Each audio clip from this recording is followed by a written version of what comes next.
Hello my beautiful people, welcome to the next in the Numerology project series. I'm Raphael from Reydiant Reality. It's an absolute pleasure to have you. Thank you so much for being here. Thank you so much for joining me. If you haven't already, please don't forget to like, share and hit that subscribe button. If you are already a continued subby, thank you so much for all of your continued support. It truly means the world and I am so humbled and grateful. If you would like to book a personal tarot reading or a past life or future life regression session with me, you can do so on the website address below. If you would like to donate to the channel for any of these videos, you can do so on the web link below.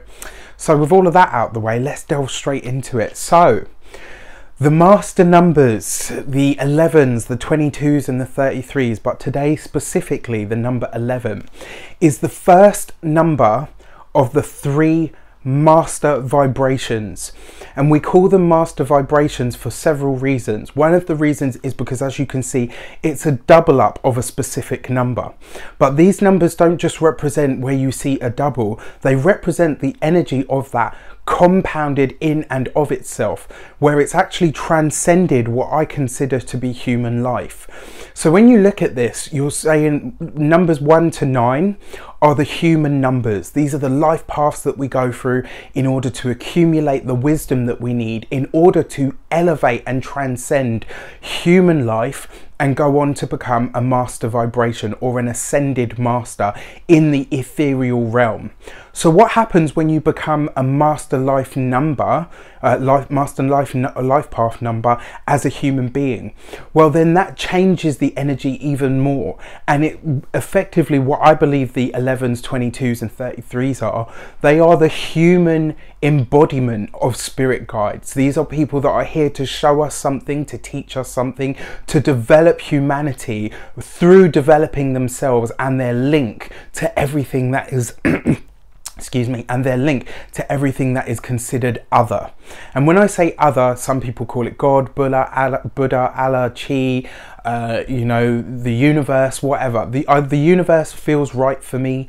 If I don't use the universe, many of you will probably have heard me say the all or the mysteries, because I believe that what is beyond what we know is a form of mystery. No matter how much we seek to understand it, no matter how enlightened we become as human beings, there is something completely other about the mysteries, about the all, about the other. And the reason being is because human beings, as amazing as we are, we cannot encompass all that is.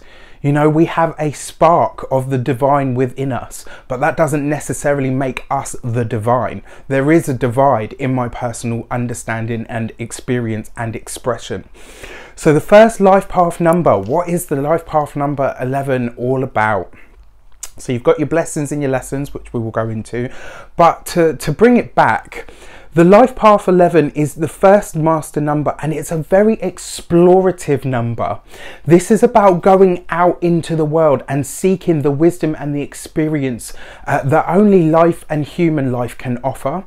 But it's also an energy where you are tapping into the realms of the unseen, the psychic, the spiritual, and really seeking to understand how that and human life overlap. Where are the cross sections where human beings become spiritual beings and where spiritual beings become human beings? You know, the life path 11 is all about exploring that link. They are the friend of the zodiac. It's no coincidence then that the 11 has links to Aquarius, the only master number sign in the zodiac.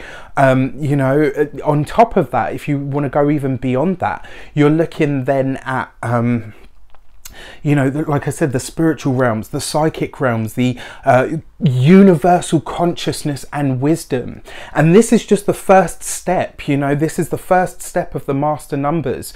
And ultimately, it's about tapping into what is innate, how we live our lives through a spiritual and psychic connection to everything that is and to everyone that surrounds us. The life path 11 is deeply explorative of all of those fields. So they're naturally drawn to things like astrology and tarot and numerology and, you know, anything that has an ilk of other, of mysticism. The number 11 is deeply a mystic number. It has that energy about it of wanting to I was going to say collide, and that almost feels like the right word actually, of wanting to collide with, of uniting spirit and matter, and what the links between the two might be.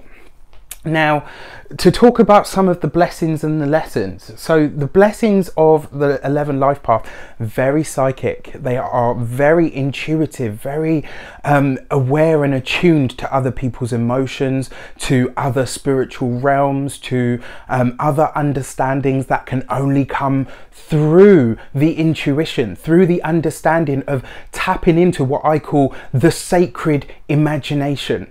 And what is the sacred imagination? It's your intuition. You know, those moments where you let your mind wander off into a reverie and it solves a problem for you, or, you know, you let your imagination flow and you can literally map your entire life out and you can see your entire past for what it is and amalgamate that into information and knowledge that becomes relevant to where you are at this fixed point in time and understanding. The master vibe, you can hear the passion in my voice. I can feel it because I've got tingles up the back of my spine. The master number vibrations are exactly that. They are master number vibrations because they encompass so much more than even, you know, I am a baby in terms of all of what I do. You know, I understand that my learning path will not be done for my entire life, and that keeps me alive and happy, and it keeps me striving to constantly want to know more. So philanthropy, the number 11 life path, tends to gain notoriety just by being who they naturally are. And this is one of the reasons you're not supposed to use the master number vibrations for selfish or nefarious purposes. And, you know, I'll get into that later on. But philanthropy. So what is philanthropy? It's about helping people. It's about going out into the world and building things and energizing things and making things happen. And ultimately, you know, in some ways, funding things to become realities, taking ideas and concepts and making them making them real, making them tangible, making them yield results. You know, it's about pouring your resources, inner and external, into something in order to make it grow. And that's why the number 11 has links to humanitarianism. Philanthropy is a big thing for the life path 11. So lonely, why is it lonely? It's lonely because the number 11 tends to feel quite misunderstood, and you know, and this is why I say, because the master number vibrations, they all tend to have this feeling of being slightly separate from the rest of humanity, not above. If you're having that experience, or it's like, oh yes, well, I'm a master number, so, you know, if you're there, you're really missing the entire point and the entire reason that you are here. It's about being more enlightened. It's about being totally connected to your fellow man and understanding that you are in this with them and you are in some way here to guide them.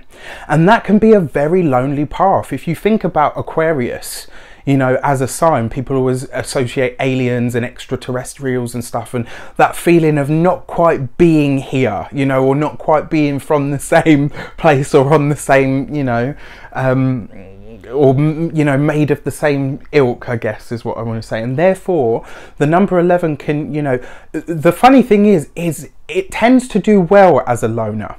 You know, as somebody that will just kind of flit in, flit out, mill about, you know, mix with people, go into groups, come out of groups, and be really comfortable with it being almost like the glue of society.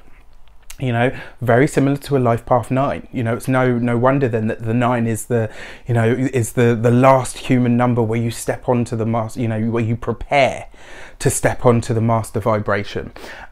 So yes, lonely, and it works for them and against them. Sometimes they have this experience of, you know, why am I here? Why do I feel so separate from everybody? They could be surrounded by hundreds of people and still feel really lonely.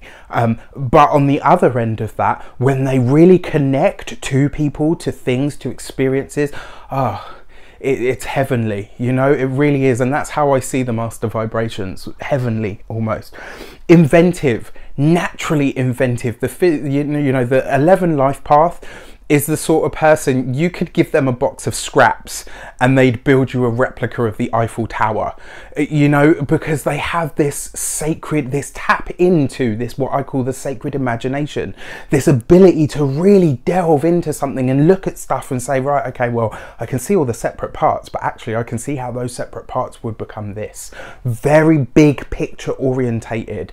The life path 11 is able to really just transcend everything and look back and say, right, okay, that goes there, that goes there, that goes there, bam, bam, bam, bam, bam, done.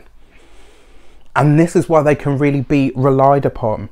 Very inventive, creative in that way, and often come up with things that are sometimes light years ahead of, you know, the surroundings that they're in, and ideas and concepts that they come up with can seem really alien and really foreign because they are so enlightened. Fame. I should have put this on both actually, because as we all know, fame can be a fickle friend. And you know, the thing that I find really interesting about this is the life path 11 will naturally gravitate towards finding fame and notoriety. It's one of the things that can come really, really easy to them. And this is one of the reasons it's not supposed to be used or abused in the wrong way. And I say that, you know, with the lightest touch possible. I'm not saying that any of you are that sort of person. But the thing is with the master numbers, because they are in some part about service, they tend to backfire, burn out, or implode on themselves if the energy is used for selfish or nefarious purposes. So it's kind of like, do what you do it to the best of your ability, and you will achieve fame. If you strive for fame and notoriety among all other things, or above all other things, should I say, that's when it has a tendency to work against you, because it's an energy that you use for others, and therefore you will always have for yourself. And if you can understand that juxtaposition, you really are onto a winner. Revelation, probably one of my favorite ones, because as an Aquarius I love a bit of rebelliousness. So you know, the revelation part comes from the spiritual insight that they have, because they have this keen insight, this keen intuition, this real touch and understanding of the sacred imagination. They really have this ability to come back with concepts and ideas and spiritual knowledge that you can't find written in a text. You have to go through the experience of being connected to something completely other, and through that connection you channel divine understanding and emotion and intention and intelligence and knowledge and wisdom and power. That's part of what you're here for, and to share those revelations, not just to keep them, to share those revelations with people. And one of the things is you've got to be selective. And as a life path 11, part of your path is to understand who is ready for what. What revelation will suit Maggie down the street or Simon up the road? It's about being so connected and so aware of the knowledge that you're channeling and that you're revealing to people, that you can understand which nugget of that spiritual wisdom or truth is going to serve the right person at the right time for their highest good and their highest vibration. So I'm getting really emotive about this because, you know, the more I've done this series, the more passionate I've become about it yet again. So amazing. The lessons: proper use of energy. For all energy workers, and there are a lot that have life path 11 or have a strong 11 presence, proper use of energy. Again, you know, caution against this using it for selfish or nefarious purposes, but also understanding where the boundary is, understanding when to say no, how to say no, you know, and understanding, you know, if I can't give at the moment, why can't I give? Probably because I'm depleted. They have an inbuilt mechanism for self-protection and self-preservation, and if you give over to it, this is one of the things that they struggle with.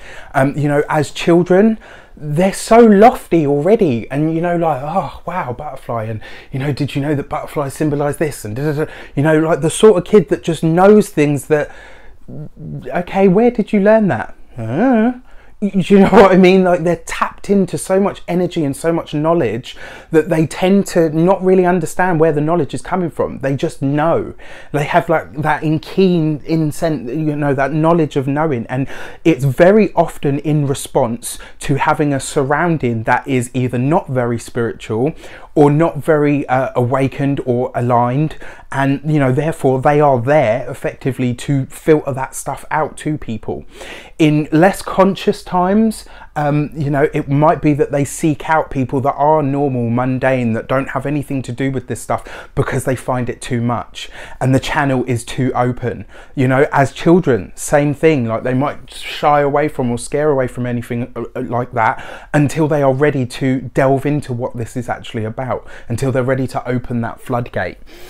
Detachment, this comes back into this lonely part. It works for and against them, to be so detached from humanity, but also to have such a love and a deep want for connection, and therefore a part of their life, a big chunk of their life, tends to be lived kind of, almost like they're in the thick of it, but they're not quite there.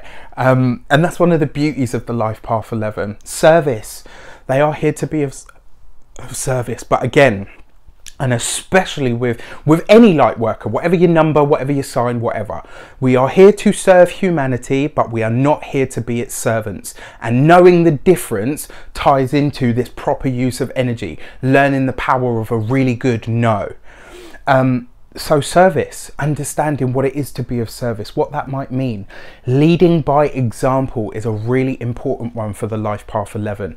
They will very often look at a situation and be like, why are you doing that? When you say that, you say this and you do this and then you go and behave like that.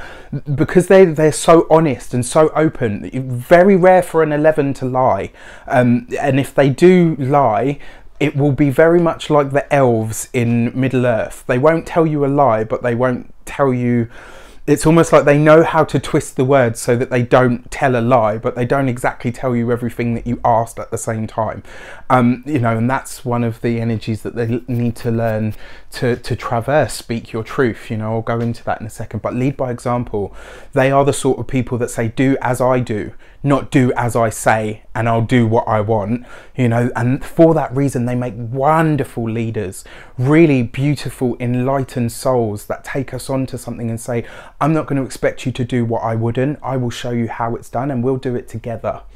And that is, that's everything. Speak your truth. Again, in early years, speaking some of the things that are revealed to them through spiritual means or understandings. Very often they'll be shot down by parents or peers. And, I'm not saying if you're a parent of a life path 11 that you're giving them this experience. I'm saying this tends to be an energy that surrounds them until they learn to step up and say, well, you know what, I don't care what you think. I need to speak my truth because I'm giving a revelation. Gather wisdom, like I said, they're on this hunt and this mission for knowledge and wisdom and understanding because they're supposed to pass it on. So it's really, really important that, you spend your life being a type of student. That doesn't mean you have to be a perpetual student for the rest of your life. It means that you should always be tapped into and understanding that you will always be learning. And as long as you do, you'll be amazing. And finally, staying grounded. It's quite hard for an 11 because they are so... less so. Like the 22, you'll see very grounded, very practical, very much here. If the 11 was the knowledge and wisdom seeker and collector and the message bringer, the 22 would be the one that shaped all of that into something real and practical, and the 33 would be the sort of person that then takes that to an even more sort of level. I'll tell you all about that anyway. So staying grounded, it's really important especially if you're an energy worker and an 11 path. Staying grounded, staying in touch with nature, get your feet and your toes in the grass, in the sand, hug trees. I don't care how stupid it sounds. The connection to nature, The connection to the outside world is really important for a life path 11, and they will find so much healing from it for themselves. You know, if you want to recharge and you're 11 and you're an 11 life path, seek out those rural areas, find those little hidden gems. Even if you live in a city, find that park that is still mother, that is still other, and tapped into other, the all, the mysteries, whatever you want to call it. So I've probably scared the life out of most of you, so if you're still watching, massive thumbs up to you. But I'm deeply emotive about the master vibrations because I really feel like they are misunderstood, you know, and they are here to teach us stuff. They really are. So my extra notes: planets, colors and gems. The planet for this is Neptune. You know, it has that other gaseous, not quite, but actually is, you know, dreamy, intuitive, spiritual, psychic, you know, other feel about it. Silver is the metal, and silver is the color. White, blue, like, you know, the sort of brilliant white that goes blue at the tinge, is another color associated to the 11. And the metal, I couldn't find a gemstone for it really, but its metal is platinum.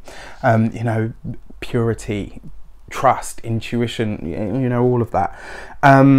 So extra notes: to make the occult known. And I talked about this, if any of you saw it at the beginning of 2018, I did a video about how 2018 equals 11, and it gave us we're in a master number year for the year itself. 2018 equals 11, so we're in a master number year. And I talked about this, aside from all of the Jupiter into Scorpio stuff, I said everything would be coming out this year. And true to those words, look at what happened with all of the, you know, the stuff that came out. To elevate humanity, to be in the world, not of the world. You know, to really be here and be interactive with people, with human beings, with society as a whole, to deliver divine messages to humanity, but understand that they are just the messenger. You know, not saying that any of you do, but not to get it confused and think, oh wow, you know, I get in this lofty state and I am above humanity. No, I am a master number human, and I'm here to bring revelation. You know, that they're the messenger, not the message. Communion with the higher realms, absolutely. To see the big picture and aid humanity's elevation, beautiful, I love that. To bring revelations and magic to the world, and I really believe that the 11 can do that. To impact society in some way, very old souls and very diplomatic and team players and oriented people. I mean, you know, life path 11. Jobs and vocations, I hear you saying. Astrologers, shamans, psychics, clairvoyants, obviously. Charity workers, musicians, mystics, professors. As musicians, they tend to have like the most ethereal voices. Like they open their mouth to sing and you're like, whoa, okay, something just moved through me. You know, they have that. As astrologers, the sort of person that will be able to look at a chart and tell you, you know, all sorts, not just to look at a chart and be like, oh, well, you know, they can tell you a general sort of overview, but the sort of person that can really get your essence. Mystics, for obvious reasons. Psychologists, pioneers, politicians, spiritual teachers, energy workers, hypnotherapists, because they tend to have this quite sort of soothing, easing, pleasing, healing nature about them.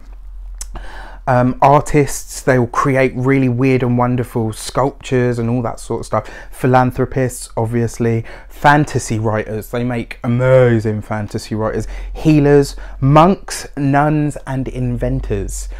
All some of the jobs and vocations that the life path 11, you know, can do really amazing with. And one of the things, as I, you know, to come back to this fame thing, they tend to find that naturally. If they work hard at their chosen field or, you know, their vocation, they tend to do it out of love and out of passion. And from that, they create things that just make people go, you know, whoa, you know, they're really tapped into that kind of stuff. So That is the life path 11. I wish you an abundance of love, light, peace, prosperity, and abundance itself. If you're raising an 11, if you are an 11 life path, I really hope this has gone a long way to help you understand why you're here, and that actually, yes, you are special, but we are all special, and it's for you to remind us of that. You know, and don't get confused. Don't get disheartened with what you see in the world, because you're here to help change it. Love you, take care, and I'll see you very soon.